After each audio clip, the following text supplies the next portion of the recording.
오늘 아침 일라디오. 안녕하십니까. 오늘 아침 일라디오 아나운서 오승원입니다. 43일이란 시간이 그 어느 때보다 길게 느껴졌는데요. 그동안 밤잠을 설치면서 긴장된 날들을 보내신 분들, 어떻게 어제는 잠 좀 푹 주무셨습니까? 민주주의의 근간을 흔들고 국민들의 자긍심과 국격을 추락시킨 12.3 내란 사태가 본격적인 심판대에 오르게 됐는데요. 헌정사상 처음으로 현직 대통령이 수사기관에 체포된 현실을 지켜보자니 참담하죠. 이 사태를 좀 더 빨리 종결시키고 국정 혼란을 수습할 수 있었다면 회복도 더 빠를 텐데요. 지금 국민들의 스트레스와 국론 분열이 극에 달한 상황이고요. 나라 밖에서 우리를 보는 시선 한층 더 불안해졌죠. 이런 시기에 눈앞의 이해에만 급급한 정치인들, 법원 체포영장이 발부돼도 법과 상식이 작동하지 않고 민심과 민생이 뒷전으로 밀리는 현실, 참 많은 실망과 상처 그리고 무력감을 느껴온 시간이었습니다. 그나마 큰 충돌 없이 여기까지 온 것도 다행이라 여기고요. 앞으로의 진상규명과 책임자 처벌을 잘 지켜봐야 할 것 같습니다. 모쪼록 헌정 질서와 국격을 바로 세우고요. 국민들이 평범한 일상으로 돌아가서 생업과 건강 돌볼 수 있었으면 좋겠습니다. 1월 16일 목요일 오늘 아침 일라디오 출발합니다.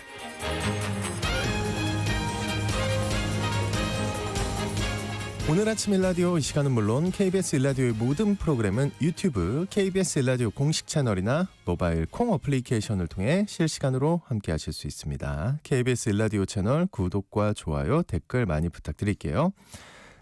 자, 오늘 농수산 이슈 시간에는 파행을 빚고 있는 정부의 청년 농업인 육성 정책에 대해 살펴보고요. 이어서 어른의 성장법 시간인데요. 이 큰 사건 이후에 느끼게 되는 불안감과 트라우마를 어떻게 다스리고 회복시킬 수 있는지 말씀 나눠보겠습니다. 방송에 참여하실 분들은요, 단문 50원, 장문 100원이 드는 유료 문자 샵 9730으로 보내주시기 바랍니다. 유익한 정보와 살아있는 이야기가 있습니다. KBS 오늘 아침 일라디오.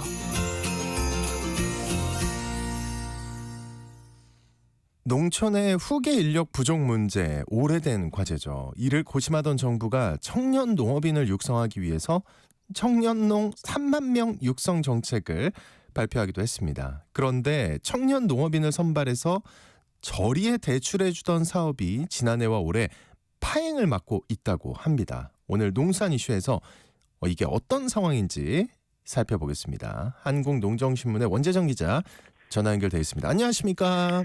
네, 안녕하세요. 한국농정신문 원재정입니다. 네, 청년농 육성 자금 지원 사업이라는 게 파행을 맞고 있다는데 어떤 사업인지 설명부터 해주세요.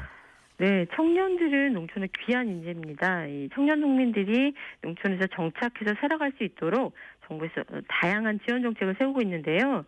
청년 농민들은 부모님의 농사 기반을 물려받는 후계농인 경우와 아예 기반이 없이 농사를 처음 시작하는, 그러니까 청년 창업농이 있습니다. 정부는 이런 청년 농민들을 일정한 기준, 그러니까 나이라든가 농사를 시작한 시기, 재산과 소득 기준 이런 것들로 선발을 해서 육성 자금을 대출하고 있는데요. 후계농인 경우는 영농 경력 10년 미만인 조건에서 만 50세까지, 또 청년 창업농인 경우는 만 40세까지 이 대출 신청이 가능합니다. 청년농 육성 자금은 세대당 최대 5억 원을 대출받을 수 있고요.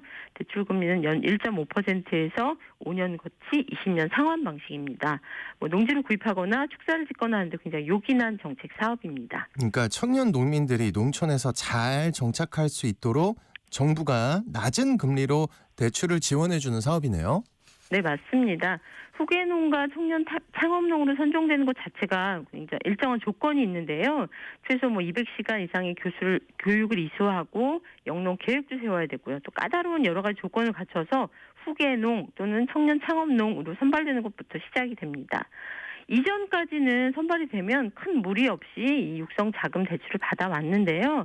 농사짓는 기반을 마련하는데 비용이 많이 들고 농사 시작하고 나서는 바로 소득이 생기지 않기 때문에 이 초기 투자 비용을 정부가 정책적으로 대출해주면서 이 청년 농민들은 이를 디딤돌 삼아서 농사 기반을 닦아왔습니다.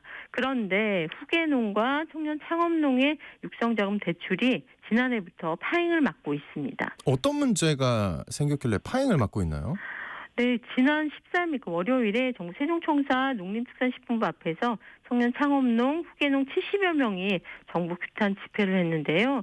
이 자리에 모인 청년 농민들의 공통점은 정부 정책을 믿고 열심히 농사 기반을 마련하다가 빚더미에 앉게 됐다는 것입니다. 이 문제가 발생한 핵심 원인은 정부가 이 청년 농민 육성자금 지원 사업을 열심히 홍보하면서 사업 규모를 키웠는데요. 정작 사업 예산을 확보하지 못했기 때문입니다. 이미 지난해 8월에 한번 논란이 커졌는데요. 1년 사업비의 95%가 조기 소진돼서 사업 대상자로 선발된 청년 농민 상당수가 이 대출 신청을 했으나 대출을 받지 못했습니다. 이게 단순히 대출을 못 받는 것으로 끝난 게 아니라 정부 대출을 기대하고 농지를 구매하려고 계약금을 지불했거나 축사라든가 원예 시설을 지으려고 계약을 했다가 대출이 막혀서 이제 계약 불이행, 피해 보상까지 하게 될 상황이 됐습니다. 그러니까 정부가 대출해준다 그래서 그거 믿고 이제 사업하려고 했는데 대출이 안 되는 거네요, 한마디로. 네, 맞습니다. 아이고, 그럼 청년만 피해 보는 거 아닙니까 이거? 네, 이 청년농민 육성 자금은 이게 어제 오늘 시행한 사업은 아니고요. 부모 기반을 물려받는 후계농을 지원할 정책 사업으로 이 30여 년간 시행돼 왔던 사업입니다. 여기 정부가 지난 2018년부터 청년 창업농 양성을 목표로 육성자금 사업을 결합했고요. 그래서 2022년까지는 연간 2,000명의 청년 창업농과 후계농을 합해서 한 3,000명 정도 선발했습니다. 선발 후 5년 이내에 사업 신청을 할 수 있도록 운영해 왔고요. 그러다가 윤석열 정부가 청년농 3만 명 육성을 국정과제로 선정하면서 연간 선발하던 청년농민 육성자금 인원을 대폭 확대하게 됐습니다.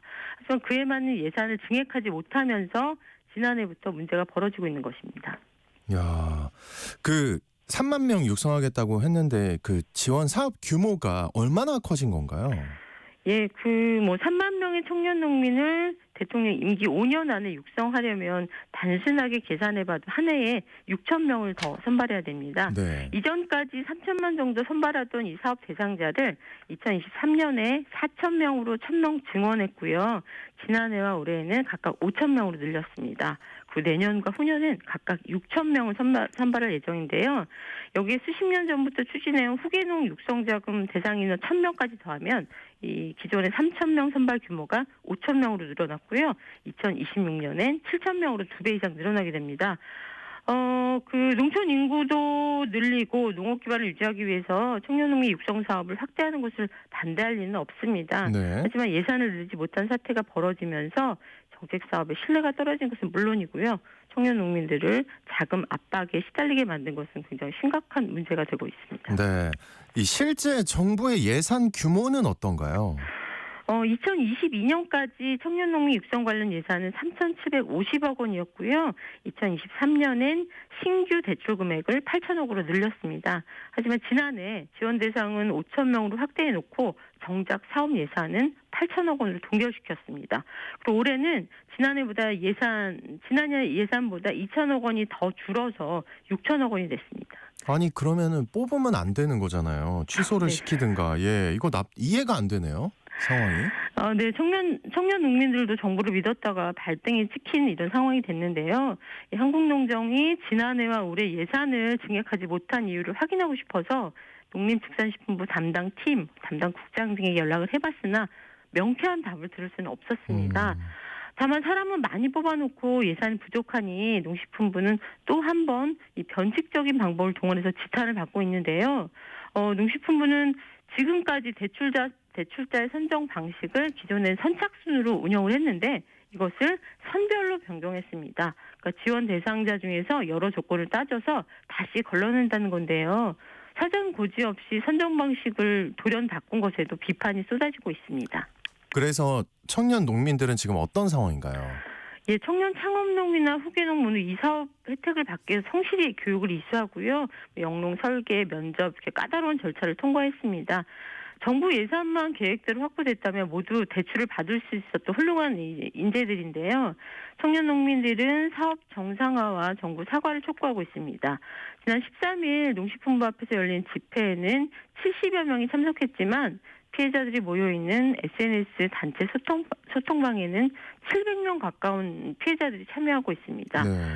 올해도 3,854명의 청년 농민이 대출 신청을 했습니다. 그런데 2,812명이 탈락했다고 합니다. 청년 농민을 육성하겠다고 호기롭게 출발한 정책 사업이 왜 농지를 샀는지 후회의 눈물을 밤새 흘리면서 고통받는 청년들을 양산하고 있습니다. 청년 농민들이 정부의 대출 사기라고 분노하고 있는 이 상황을 국회에서도 예의주시하고 있고요. 다음 주에는 이 피해자가 된 청년 농민들과 의원들이 정부의 대책을 촉구하는 긴급 간담회도 국회에서 열릴 예정입니다. 네, 정부가 좀 책임 있는 해결책을 내놨으면 좋겠습니다. 지금까지 농수산 이슈 원재정 기자와 함께했습니다. 오늘 말씀 고맙습니다. 네, 고맙습니다.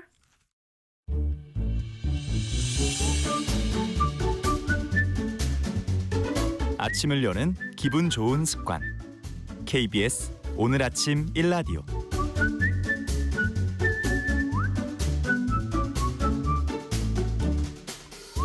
서툰 어른들의 마음이 자라는 어른의 성장법 시간입니다. 오늘은 연말 연시에 잇따라 큰 사건들을 겪으면서 많은 사람들이 겪고 있는 정신건강 문제들에 대해 말씀 나눠보겠습니다. 정신과 전문의 신재현 원장님 나와주셨습니다. 어서 오십시오. 네, 안녕하세요. 반갑습니다. 새해 복 많이 받으십시오. 새해 복 많이 받으십시오. 예, 세상이 참 시끄럽고 예, 너무 어지럽네요. 시끄럽죠. 예, 네. 너무 시끄러워요. 그간 어떻게 잘 지내셨습니까? 네, 뭐 저는 뭐 그럭저럭 지냈는데 네. 세상이 너무 시끄러워서 그러니까요. 걱정입니다. 지난달에 제가 방송 나왔을 때 직전에 그 계엄령 사태가 터지고 그 다음에 나오기 직전에. 예, 그리고 네. 12월 달에 또 그 기간 동안에 또 제주항공 또 사태가 터지고 이런 문제가 있었으니까 참 온 국민들이 힘든 시간 겪고 있는데 요즘에 그래서 진료실에 환자분들이 오시면 한 10명 중에 8, 9명은 그 사건 때문에 힘들었다. 그래요? 그런 얘기 굉장히 많이 예. 하시거든요. 저도 오시면 꼭 여쭤보는 게 혹시 그 사건 관련해 좀 힘들었던 부분이 있냐고 여쭤보면은 한 10명 중에 8, 9명은 힘들다고 되게 말씀하시더라고요. 그래서 이런 사건들이 참 영향을 많이 주는데 네. 또 이제 뭐 모든 사건들이 다 영향을 미치는 건 아니겠지만 또 개인이 가진 취약성과 맞물려서 또 마음이 많이 흔들리는 분도 계시고 또 사업하시는 분들은 경기도 안 좋은데 정치까지 이러니까 뭐 혹은 뭐 사회 사건까지 이러니까 힘들다고 하시는 분들이 상당히 많으신 것 같아요. 저는 진짜 뭐 자기의 이념이나 이런 걸 떠나서 지금 말씀해 주신 이 부분이 아니라고 생각하는 사람은 없을 거라고 보고요. 네, 예. 그렇죠. 실제 환자들을 이제 원장님을 만나시니까 더 많이 느끼실 것 같은데 네. 그 불안은 본질적으로 불안하다는 감정은 어떤 건가요? 이게 생존 본능인가요? 네, 뭐 그렇게 얘기를 많이 하고요. 아 그래요? 불안은 생존 본능. 예, 생존 본능이죠. 불안은 기본적으로 생존 본능에서 비롯된 감정이고 또 신체가 갑자기 닥친 위험을 감지하고 대응하도록 설계된 경보 장치라고 생각하면 경보 장치. 경보 장치 미리 울리는 거네요. 그렇죠. 그냥? 미리 울리는 거죠. 현대 사회에서는 근데 불안의 촉발 요인이 물리적인 위험은 없거든요. 물리적인 위험이라고 하면 예전에 뭐 예를 들면 원시인들이 무서운 짐승을 만나거나 극한의 추위를 만나거나 하게 되면 그런 빠지게 되는 위험인데 그런 요인은 사실 많지는 않고 네. 되게 이제 현대인들의 불안을 자극하는 요인들은 좀 심리적인 요소들, 사회적인 요소들이 훨씬 많죠. 눈에 보이진 않지만 뭐 스트레스라든지 걱정, 염려라든지 최근의 일련의 사태라든지 이런 것들이 영향을 미치고 있습니다. 현대 사회가 워낙 이제 기술도 많이 발달하고 정보 과잉의 시대지 않습니까? 맞습니다. 그러니까 예. 온갖 정보가 나를 좀 많이 자극을 하고 이런 사건들이 내가 몰라도 될 것을 알게 되는 경우도 있고 그래서 좀 불안을 많이 자극하긴 하죠. 하지만 제가 환자분들한테 많이 말씀드리는 게 불안은 죄가 없다. 불안은 가치 중립적이다라고 말씀드리거든요. 무슨 뜻인가요? 그러니까 불안은 우리가 힘든 감정이기도 하지만 우리가 그것을 사실 평균적으로 봤을 때는 우리가 당연히 겪을 수밖에 없는 감정이고 그래서 인정을 해줘야 되는 감정이고 또 이제 이게 어떻게 보면 나에게 도움이 되는 감정이기도 하거든요. 불안하지 않으면은 우리가 제대로 뭐 일을 하거나 무엇을 해나가는 게 좀 어렵잖아요, 사실은. 아 그러니까 약간 나 망하면 안 돼. 그러니까 열심히 하고. 맞아요. 예, 네. 예. 내일 시험을 쳐야 되는데 불안하지 않으면은 돈이 없으면 안 되니까 열심히 그렇죠. 하고. 예, 맞아요. 여러 가지 뭐 그런 도움이 좀 되는 측면도 있죠. 가치 중립적인 부분은 있습니다. 네네. 위험의 경보, 위험을 경보, 위험에 대응하는 네. 경보 장치다. 하여튼 요즘 사회적 이슈가 뭔가 이렇게 불안을 증폭시키는 과정을 보면 네. 솔직히 저도 방송을 보면요. 저건 너무하는데 목적 없습니다. 네, 어디라고 맞아요. 얘기 안 했어요. 네, 하지만 네. 솔직히 그렇게 느낄 때가 많아요. 되게 증폭시키고 있다. 맞아요. 감정을. 네. 그리고 이제 SNS 들어가면 더 난리고요. 이건 뭐 지금 뭐 사실인지도 모르는 것들은 막 진짜인 것처럼 얘기하니까 그러니까 맞아요. 한마디로 정말 빨리 퍼지고 금세 이렇게 전염되는 느낌? 바이러스 같다는 생각이 들어요. 맞아요. 예, 예. 말씀 잘하셨는데 네. 사회적 이슈가 불안을 증폭시키는 과정은 사실 심리적 전염과의 과정과 좀 비슷하거든요. 그러니까 공포나 불안이 사람과의 대화나 뭐 SNS 통해서 빠르게 확산이 되고 있고 마치 바이러스처럼 우리 생활에 좀 침투하는 그런 경향이 있는 것 같습니다. 그래서 불안이 확산되는 과정을 알아차리고 스스로 거리를 두거나 감정을 안정시킬 수 있는 방법이나 태도를 익히는 게 중요할 것 같고 또 이제 중요한 것은 감정적으로 좀 우리가 안정될 수 있는 그런 정보 소비 습관을 가지는 게 중요하겠죠. 감정적으로 안정될 수 있는 있는 정보 소비 습관. 네, 그러니까 정보를 무분별하게 우리가 취하려고 하는 것보다는 잘 확인을 하고 좀 걸러서 들으려고 하고 또 신뢰할 수 있는 매체에서만 확인하는 게 중요하겠죠. KBS라든지. KBS 잠깐만요. KBS를 신뢰 안 그렇죠. 돼. 국민의 방송이니까. 간부 중에 누군가 듣고 있을 수 있어.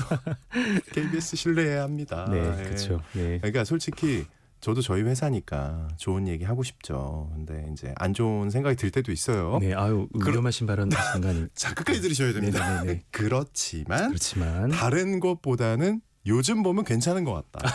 이게 솔직한 저의 마음입니다. 예, 요즘 보면 딴 것보다 낫다. 네. KBS가. 역시 한국말은 마지막이 중요하죠. 네. 그렇습니다. 저도 이제 휴가 갔을 때 제가 본의 아니게 휴대전화 너무 시골로 가가지고 휴대전화가 아예 안 터지는 곳이었거든요. 그래서 디지털 디톡스를 강제적으로 일주일 넘게 했어요. 와, 어떠셨어요? 일단 눈이 시원해집니다. 휴대전화를 아예 안 보니까 네네네. 눈이 뻥 뚫리는 느낌이 들어요. 물론 이제 끝까지 들어보세요. 예. 한국 와서 켜자마자 1시간 안에 눈이 아파졌습니다. 침침해지기 시작하셨군요. 네, 바로 예. 그렇긴 했는데 어쨌든 그 일주일 정도는 정말 좋았다. 디톡스 네. 해보니까 그러니까 네. 강제적으로 해본 거죠. 네네. 근데 말씀해주신 그 정보 과잉으로부터 나 자신을 보호하려면 네. 이거 쉽지 않지 않습니까, 사실? 네, 저도 상당히 공감하는 바인데 쉽지 네. 않은 것 같고요. 왜냐하면 이제 스마트폰 켜기만 하면 인터넷 들어가기만 하면 바로 광고로 뜨기도 하고 뭐 포털 사이트 상단이 뜨기도 하고 나오는 게 전부 다 뉴스거든요. 뉴스 속보가 뜨고 TV만 맞습니다. 켜도 계속 나오고 네. 또 누가 얘기를 해주기도 하고 그렇기 참 때문에 신기한 게 요즘 뉴스들은 계속 속보래요. 계속 듣고. 맞아요. 예, 네, 뭐 네. 그럴 수밖에 없는 환경이긴 합니다만 네.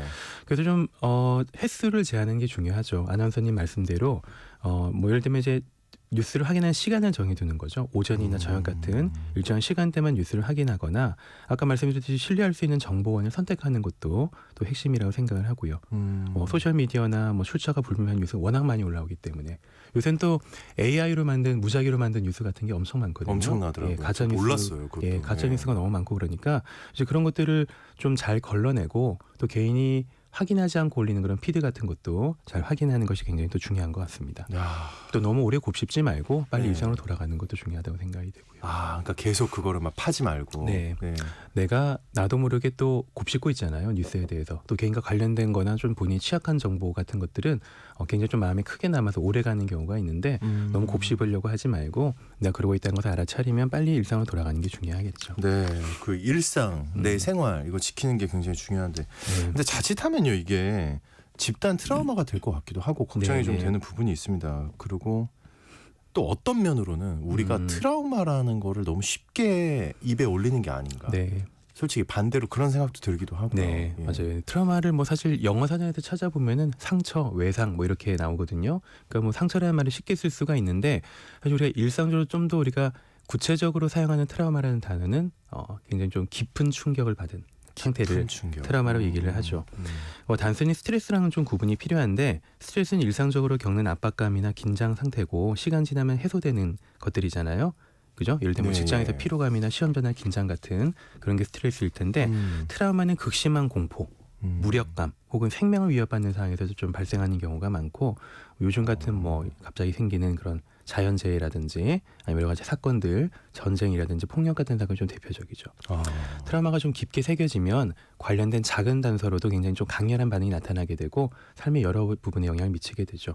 근데 최근에는 이런 큰 사건만 우리가 트라우마로 다 다루지는 않고요. 미니 트라우마나 스몰 트라우마라는 개념도 많이 생겼거든요. 미니 스몰. 네, 미니 스몰. 그러니까 무슨 말인가 하면은 그렇게 큰 사건이 아니더라도 일상에서 겪게 되는 작은 사건들이 중첩되면서 나에게 결국 트라우마를 남긴다. 이런 얘기죠. 또 직접 겪지 않더라도 트라우마라는 것이 간접 경험으로도 우리가 충분히 트라우마를 겪을 수가 있거든요. 사실 지금 이 사건과 직접 관련된 분들도 계시겠지만 꼭 직접 관련되지 않더라도 이걸 뉴스를 통해서 계속 전해 듣거나 혹은 지인의 지인이 뭐 이 사건에 좀 관련되어 있더라. 안타까운 사건을 겪었다 이런 얘기도 들으면 또 마음에 새겨져가지고 그렇죠. 힘들어지는 가까운 경우가 지인일수록 있거든요. 더 그러고. 예, 그렇죠. 예. 그러니까 트라우마는 반드시 내가 직접 경험한 사건만으로 생기는 것이 아니고 반복적인 간접 경험이나 작은 상처 누적에서도 발생할 수 있다는 것을 기억을 해야 됩니다. 누적으로도 그러니까 쌓이는 그렇죠. 게 쌓이는 거죠. 사실이 그런 것 같아요. 그러면 살면서 이제 어떤 충격을 받을 수 있는데 좀 모든 충격이 다 트라우마로 가는 건 아니겠죠. 그렇죠. 예, 예. 충격이 트라우마로 발현되는지는 사건이 얼마나 강렬했는지 나한테. 중요하고, 예. 그리고 나한테가 중요한 거죠. 그렇죠, 그렇죠. 예. 사건의 강도도 중요하지만 개인적 요인, 좀 많이 중요하고요. 내가 얼마나 취약한가 이런 것도 좀 생각을 해봐야 됩니다. 생명을 위협당하거나 뭐 통제 불가능한 상황이 트라우마로 이루어질 가능성이 크기는 한데 같은 사건이라도 개인이 느끼는 건 좀 다를 수가 있거든요. 네. 또 스트레스에 대한 회복력이 강한 사람은 좀 더 빨리 회복하지만 기존에 뭐 불안이라든지 우울 문제를 가지고 있었던 이런 분들은 트라우마를 겪고 나면 더 쉽게 무너질 수 있는 그런 가능성이 있죠.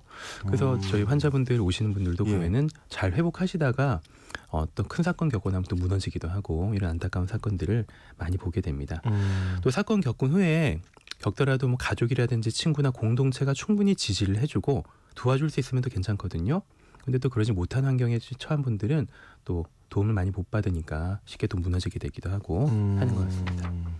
그 말씀 중에 그 트라우마에 깊게 빠지는 사람의 같은 경우에는 어떤 증상들이 나타나나요? 트라우마에 깊게 빠지는 분은 크게 세 가지 증상 겪는다고 얘기를 하는데요. 예. 첫 번째가 재경험입니다. 재경험. 네, 재경험이라는 거는 네. 다시 경험하는 거잖아요. 네. 겪었던 충격적인 상황이 계속 떠오르거나 악몽으로 계속 나타나는 것을 말하는 거고요. 두 번째는 회피 반응입니다. 당연히 관련된 장소를 피하고 싶거나 관련된 사람을 피하고 싶거나 TV를 자꾸 끄고 싶거나 이런 사건들을 계속 보면서 힘들어한다면 네. 이런 것들이 회피적 반응이고요. 세 번째가 과잉각성입니다. 과잉각성. 네, 예. 트라우마가 해결되지 않으면 뇌가 계속 위험 신호를 보내거든요. 불안을 계속 만들어내니까 그 스트레스 호르몬이 계속 분비되고 그러니까 몸 전체가 활성화되면서 작은 자극에도 예민하게 반응하거나 근데 문 닫는 소리, 쾅 하는 소리에도 깜짝 놀라서 막 가슴이 콩닥콩닥 두근두근하고 이런 경험을 하거나 계속 불안정한 감정 상태가 지속이 되죠. 그래서 이 세 가지 증상이 계속해서 지속되면서 내 생활에 방해한다. 한 반년 정도 제가 보는데요. 반년 정도 이상 계속 이런 증상이 지속되면서 생활을 많이 방해한다라고 한다면 우리가 외상 후 스트레스 장애라고 얘기를 하기도 하죠. 병으로 이제 발전이 되는 거죠. 네, 네.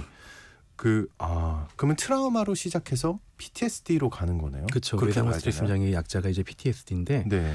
트라우마는 누구나 겪을 수 있지만 또 모든 트라우마가 PTSD로 발전하지는 않죠. 아까 말씀드렸듯이 어떤 개인적인 요인이라든지 환경적인 요인이 함께 영향을 미치는 거고요. 그리고 트라우마가 우울증이나 다른 정신과 질환으로 이어질 가능성도 높은가요? 그럴 수 있죠. 네, 트라우마는 굉장히 좀 강력한 촉발 요인이 되기 때문에 네. 아까도 말씀드렸듯이 우울이나 불안을 가지신 분들이 트라우마 때문에 많이 자극받기도 하지만 그냥 애초에 아무것도 없는 분들도 그 트라우마로 인해서 우울증이나 불면증, 뭐 불안장애 같은 병을 겪기도 하거든요. 왜냐하면 트라우마 자체가 좌절감이나 상실감, 그리고 심각한 감정적 변화를 유발하기 때문이죠. 또 이제 만약 트라우마로 인해서 몇 달간 생활에 어려움을 느끼고 있다면은 좀 반드시 전문가의 도움을 받아서 평가를 좀 받아보고 치료를 받아보는 것을 고민해볼 필요가 있을 것 같습니다. 네, 네. 그 트라우마가 회복되는 데는 얼마나 시간이 걸릴까요? 개인차가 상당히 크죠. 애도 반응 이론에 따르면은 네. 회복은 충격과 부정의 단계에서 시작해서 점차 상실을 받아들이고 삶을 재정비하는 이런 단계로 나아가게 되는데 몇 달이 걸릴 수도 있고 심한 경우 평생 지속될 수도 있습니다. 예전에 인터넷에서 이제 그런 제가 영상을 본 적이 있는데 군인이에요.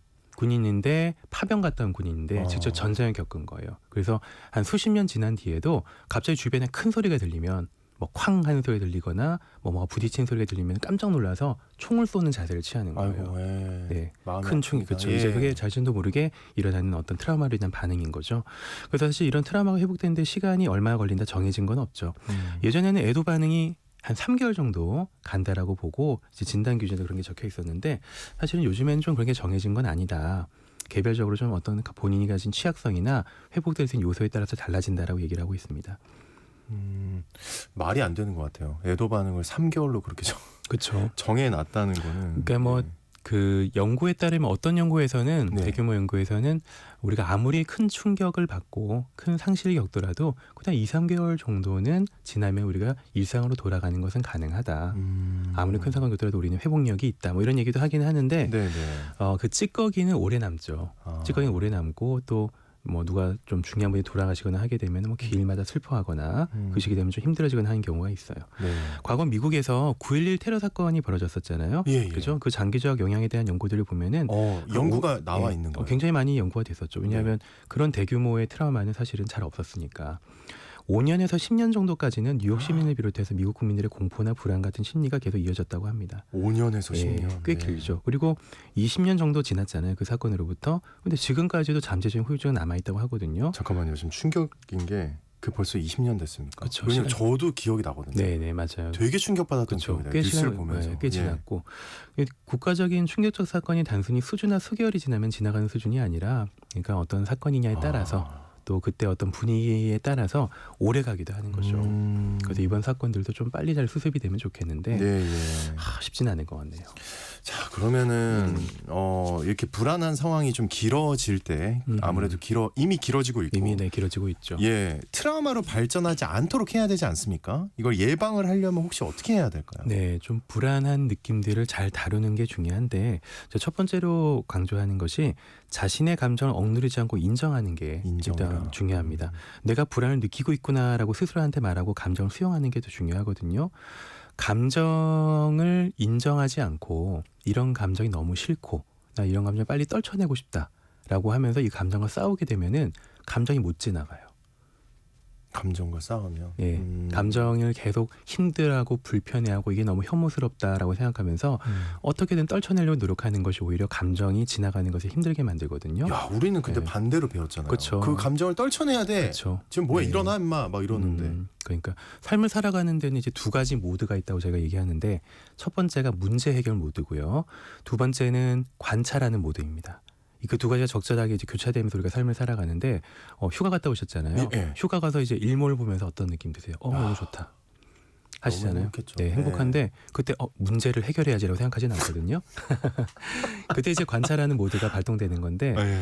또 이제 문제를 풀어야 될 땐 당연히 문제 해결 모드가 발동이 돼야죠. 근데 인류가 발전하는 과정에서는 관찰하는 모드보다는 문제 해결 모드가 훨씬 더 많이 유용하게 쓰였기 때문에 사실 우리 마음의 문제에서도 이렇게 하자라는 게 사실 한동안은 좀 대세였었죠. 네. 근데 이런 걸 하는 것이 오히려 연구를 해보니까 예를 들면 내 생각이 부정적이야. 그럼 생각을 바꿔.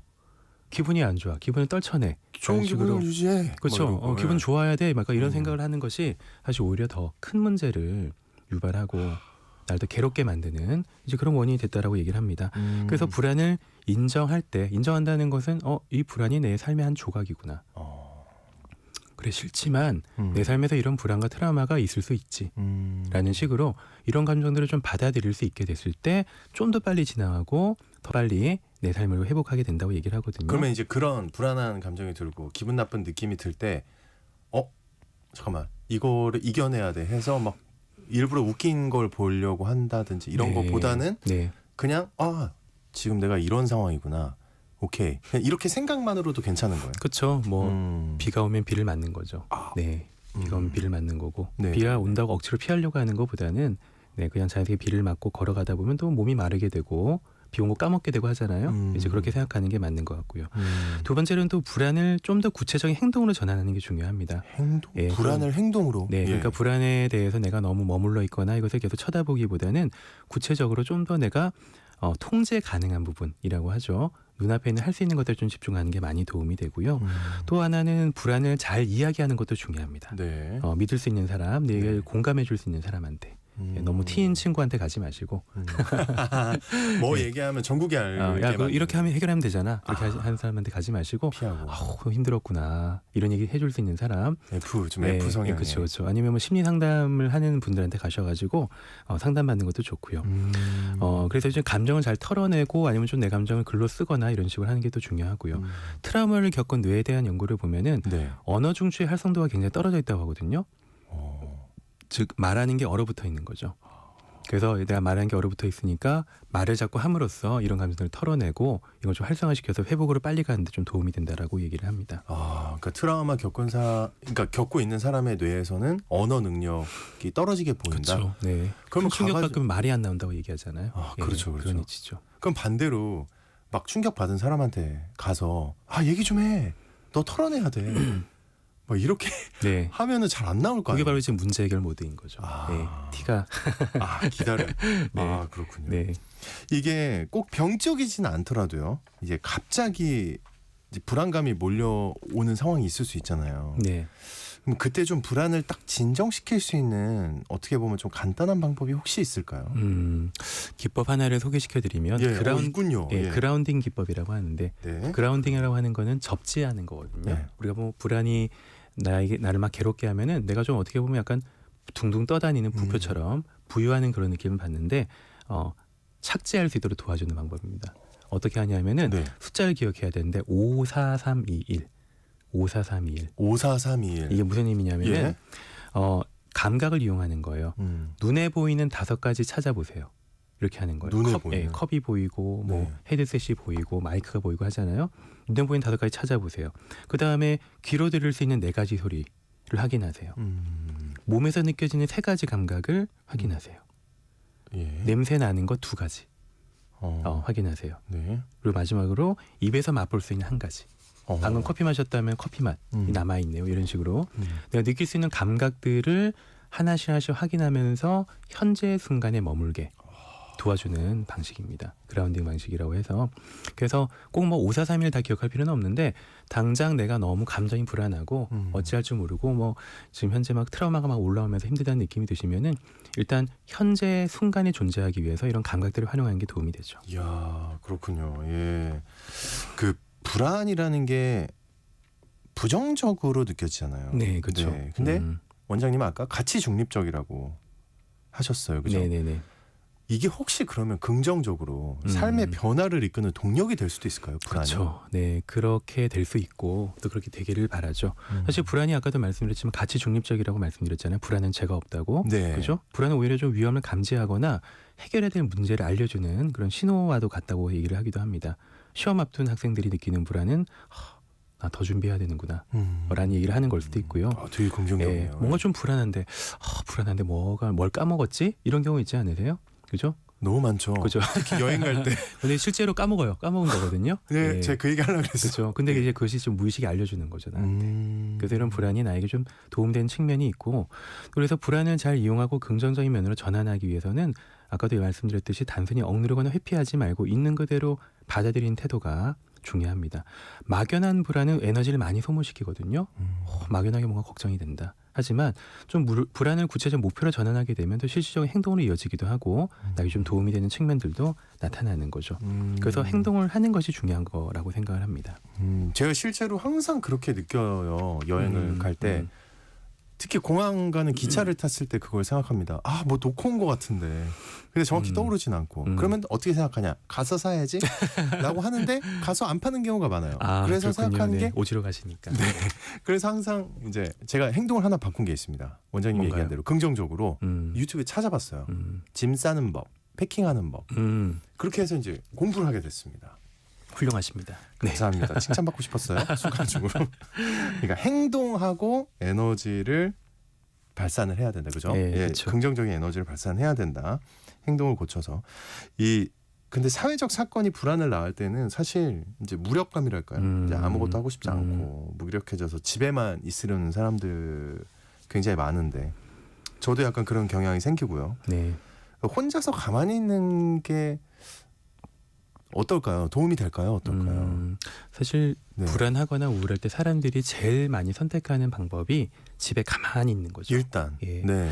그래서 우리가 보통 불안 느낄 때 자연스럽게 사람들이 연결되고 공감받는 게 중요해라고 얘기는 하거든요. 근데 사실 모든 상황에서 연결이 최선의 방법은 아니라고 생각을 하고요. 때로는 자신만의 공간과 시간을 갖는 것이 중요하다. 그래야지만 회복될 수 있는 부분이 분명히 있죠. 그것도 나쁘진 예, 않다. 그렇죠. 예. 뭐 이런 분들 있잖아요. 되게 몸과 마음이 취약해진 상황에서는 밖에 나가면 기가 빨려요. 그죠? 밖에 나가면 사람 많은 건 기가 맞습니다. 빨리고 예. 그래서 이런 사회적 사건이나 큰 스트레스 상황에서 지나치게 많은 정보 또 감정적 연결에 노출되면은 우리 좀 불안이 증폭되기도 하거든요. 사람들 만나면 계속 그 얘기하고 맞아요. 예. 예. 저도 뭐 직업적으로 일을 하는 거긴 합니다만 만나면 계속 그런 얘기를 해야 되고 하다 보니까 좀 기가 빨리는 느낌이 있는데 그래서 오히려 심리적인 전염을 막기 위해서 잠시 재정비하는 시간이 필요할 수도 있습니다. 혼자 단절되어서 내면의 목소리를 듣고 혼자 공간에서 명상을 하거나 좋아하는 책을 읽거나 자연 속에서 산책을 하거나 하는 것들이 좀 불안을 완화하고 정서적 안정을 찾는 데 큰 도움이 되죠. 다만 이제 너무 오래 가면 좋지 않습니다. 네, 완전한 고립이 될 수가 있기 때문에 자신한테 필요한 만큼 시간 가졌으면 다시 좀 신뢰할 수 있는 사람과 다시 연결이 되는 게 중요하겠죠. 살살살 이렇게. 그쵸, 한두 그쵸. 명씩. 예. 아, 처음에는 당연히 바닥을 칠 수밖에 없고 그때는 우리가 받아들여야죠. 네, 큰 네. 파도가 올 때는 어쩔 수 없이 그냥 받아들여야 되는 거고 그 뒤로는 우리가 좀 회복하기 위해서는 조금씩 밖으로 나가도 보고 새로운 자극을 받아보는 거죠.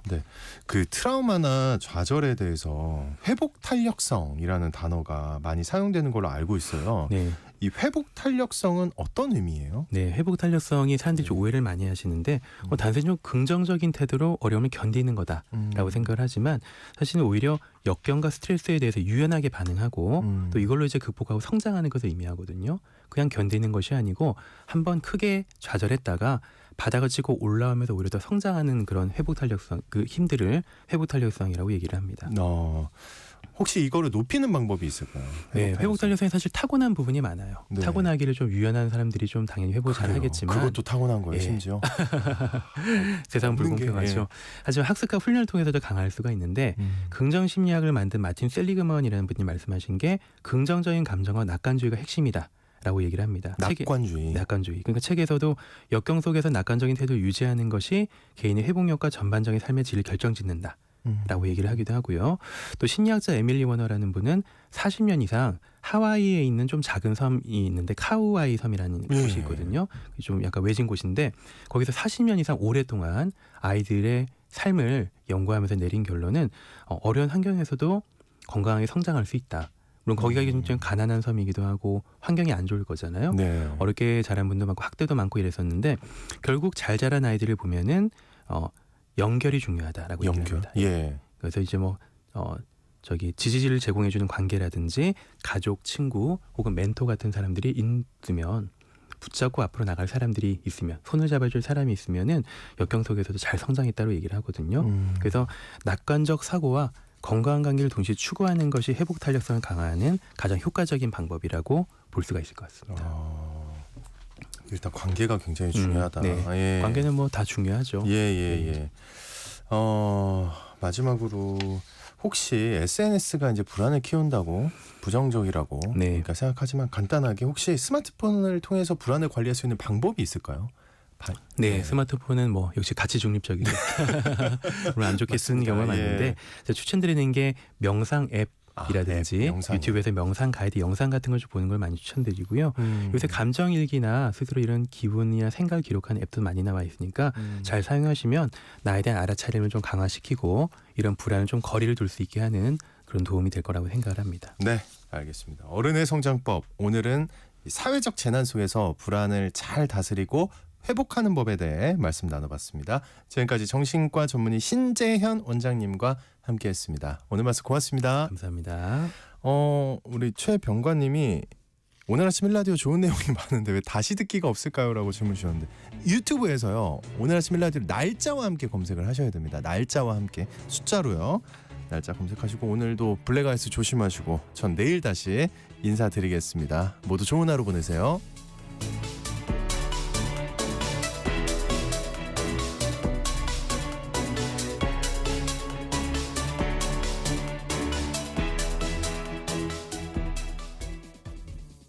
여보, 올해 공익집불금 신청이 2월 1일부터 4월 30일까지 진행된대요. 2월 1일